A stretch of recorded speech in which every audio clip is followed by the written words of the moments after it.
ने राजेंद्र जी मीणा के लिए कहा कि उनका फूल सिंह जी का पिताजी का बोर्ड लगा हुआ है। मेरा पिताजी माधु सिंह जी मीणा है। मेरा आधार कार्ड भी चेक करो, मेरा वोटर आईडी भी चेक करो, मेरा रिकॉर्ड चेक करो, और 1 इंच में जमीन अगर फूल सिंह मीणा की मिल जाए तो मैं आप जो कहो जो करने को तैयार हूं। और उसमें जो वास्तव में 2023 से पहले यहां पर विवेक जी कटारा ने 2 बीघा जमीन में कब्जा करवाया था। कोई अदर कास्ट का आदमी था, और जैसे ही वो गांव वालों ने कहा कि साहब ये इतना कब्जा कर रहे हैं, हमारी जो ये झोपड़ियां हैं ये भी तोड़ देंगे, मैंने कांग्रेस की सरकार में वो 2 बीघा जमीन को मुक्त करवाया, और उस जमीन को के ऊपर यूडीए का ये मतलब बोर्ड लगवाया। जब वो गांव वालों ने इकट्ठा होकर मेरे को कहा तो मैंने उनको आश्वासन दिया, सरकार किसी की भी हो, आप जो बरसों से जो बसे हुए हैं उस जमीन में आपका अधिकार है, आपको कोई खाली नहीं करा सकता। और जब यूडीए ने मेरे को फोन किया कि साहब यहाँ पर मीडिया में भी आ रहा है और सब जगह ये हो रहा है कि बहुत बड़ी जमीन के ऊपर भूमि दलाल कब्जा कर रहे हैं और हम उसके ऊपर कार्रवाई करना चाहते हैं। मैंने कहा अगर यूडीए की जमीन है, कोई जो बाउंड्री वाले कब्जा कर रहे हैं, तो आप निसंकोच इसके ऊपर आप कार्रवाई करो। मगर दुर्भाग्य है कि बरसों से जो मजदूरी करने वाले एक एक पैसा इकट्ठा करके मकान बना लिया, यूडीए कहां सो रही थी? यूडीए ने वहां जाकर चेक क्यों नहीं किया? मैंने कलेक्टर साहब और कमिश्नर साहब को कहा है, जो भी इसके अंदर अधिकारी ने जो इस बेल्ट के अंदर है लापरवाही की है, उनके ऊपर कार्रवाई की जाए। 3 दिन पहले मैंने लेटर पे बनाकर दिया, उनके ऊपर कार्रवाई होनी चाहिए, क्योंकि एक एक पैसा उन्होंने खर्च किया है, मजदूरी करके खून पसीना का पैसा उस मकान के अंदर लगाया। अगर पहली बार ही उसको रोक दिया होता तो दूसरा भाई या बहन उसमें अतिक्रमण करना या निर्माण करने की हिम्मत नहीं करते। और जो निर्माणाधीन मकानों को तोड़ा वहां तक ठीक है, मगर जो नांगा कर दिया उनके ऊपर भी जेसीबी लगाने की कोशिश की। मैंने उनको स्पष्ट कर दिया था, मैंने कहा जो रह रहे हैं उनको अगर तोड़ दिया तो उसकी जवाबदारी आपकी है। रात को मैं 12-1 बजे यहाँ पर आया, मेरे को जो महिलाओं का वीडियो देखकर मेरी आत्मा झकझोर गई, और मैं वहां से चलकर आकर जो वहां पर देखा तो एक महिला जो वास्तव में झाड़ू पोछे का काम करती है और वो महिला रो रही थी, उसको मैंने सामुदायिक भवन में उसको आशियाना बनाकर दिया। मैंने कहा जब तक आपको मकान का अधिकार नहीं मिलेगा जब तक मैं आपके साथ हूं। वही नहीं, और भी जिन्होंने जब मकान पूर्ण कर लिया, जब तक ये यूडीए कहां गई थी। और ये जो कांग्रेस सरकार के जो कांग्रेस की पार्टी के जो लोग जो कहते हैं कि बोला कि ये मतलब यूडीए ये जो टंकी फूल सिंह विधायक के मत से बनी है, फूल सिंह मीणा का विधायक फंड केवल 5 करोड़ 1 साल का आता है। और ये आपको बताऊं कि ये मेरे पास रिकॉर्ड है कि ये 12/4/2023 को टंकी बनाने के लिए एनओसी का कागज यूडीए को दिया था। उसके बाद में यूडीए के पास में उसका रिकॉर्ड नहीं है, रिकॉर्ड भी गायब है।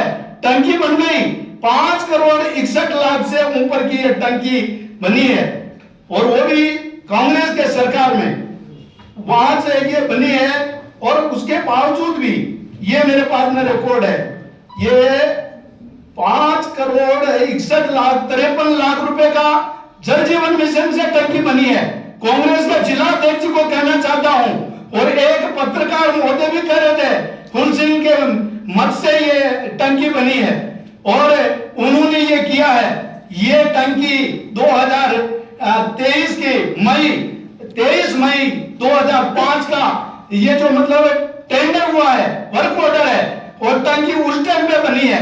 और मेरे विधायक फंड से एक पंचायत के अंदर मैं ज्यादा से ज्यादा 20-25 लाख रुपए 1 साल में दे सकता हूं।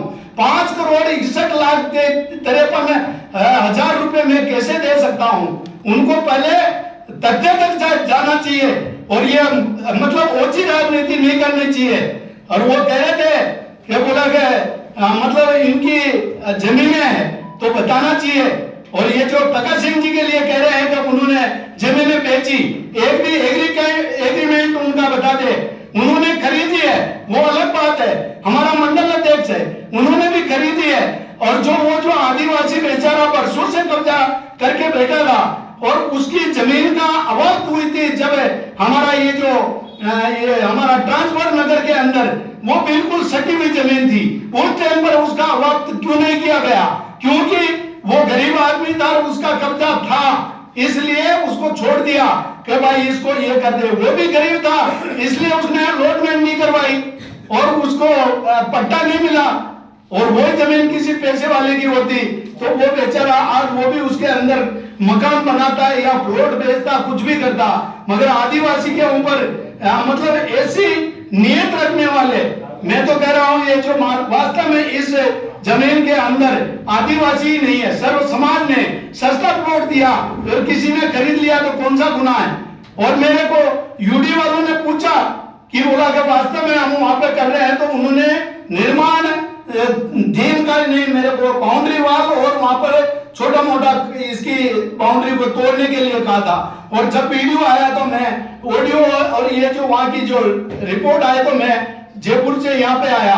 और वो कनेक्शन की बात करते हैं कि ये बीजेपी के सरकार में कनेक्शन हुए 2019 और 23 के बीच में 60 कनेक्शन हुए थे, कांग्रेस ने दिए थे। वो किसकी सरकार थी? और हमारे यहाँ पर 64 कनेक्शन हुए हैं, दिया है, ठीक है। मैंने आरएससीबी वालों को भी पूछा कि बोला गया साहब मोदी जी की योजना है, हर घर में दीपक लगाना है, लाइट लगानी है, और हमने कनेक्शन दिया है। मगर उसका मतलब स्टाम्प पर 500 रुपए का स्टाम्प पर उनका कागज है तो ही हमने कनेक्शन दिया है। कांग्रेस सरकार में कनेक्शन क्यों दिया? और ये जो बरसों से रह रहे हैं उनके लिए मैंने पहले भी कहा था कि 23 से पहले अगर रह रहे हैं तो रिकॉर्ड लाओ, नहीं दिया।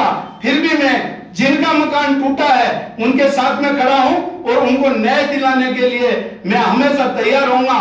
मगर ये ओछी मानसिकता रखने वाले और एक दूसरे पर कीचड़ उछालने वाले, खुद के पांव में देखकर वो अपने आप में जाके कि ये क्या कर रहे हैं। और मैं तो कह रहा हूं कांग्रेस का जो इतना बड़ा लीडर है, गैस गोदाम है, उसका कागज क्या है? बेचारे गरीबों का प्लॉटों को खा गया और खुद का प्लॉट ले लिया। उसकी यूडी कार्रवाई क्यों नहीं कर रही? कोर्ट का फैसला है, क्यों नहीं कर रही? क्योंकि वो पैसे वाले हैं, राजनीति का दबाव है और वो कुछ नहीं कर रहे। ये गरीब है, ये कार्रवाई नहीं कर सकते, इनके पास आगे पहुंच नहीं है, इसलिए इनके ऊपर हर आदमी की, हर पार्टी की ये मतलब इनको दबाओ और उनके ऊपर कोई न कोई ऐसी दबाव डाले। मैं पत्रकार बंधुओं आप लोगों के चरणों में मैं नमन करता हूं कि वास्तव में फूल सिंह मीणा गुनाहगार है तो फूल सिंह मीणा को सजा मिलनी चाहिए। हर एक किसी को का नाम उछाल कर उसको सजा देने का जो प्रयास कर रहे हैं। एक पत्रकार महोदय मेरी जो पहले भी उल्टा फोटो भी लटकाया था, मैंने कोई बात नहीं की थी, मगर वास्तव में हकीकत आई तब उनको पता लगा। मैं चुपचाप बैठा था, मैंने किसी को यह नहीं कहा कि ये बात है। जो हकीकत सामने आती है तो ये वास्तव में पहले जानकारी लेकर पत्रकार महोदय से भी यही मैं प्रार्थना करता हूं कि उसका नाम ले तो अच्छा लगेगा। बिना मतलब किसी का नाम उछालना और उसके ऊपर टिप्पणी करना, ये कहीं न कहीं बेचारे का किसी व्यक्ति का अहित करने की बात है। मैं पत्रकार महोदय के बीच में मैं ज्यादा नहीं कहकर वास्तव में वर्षा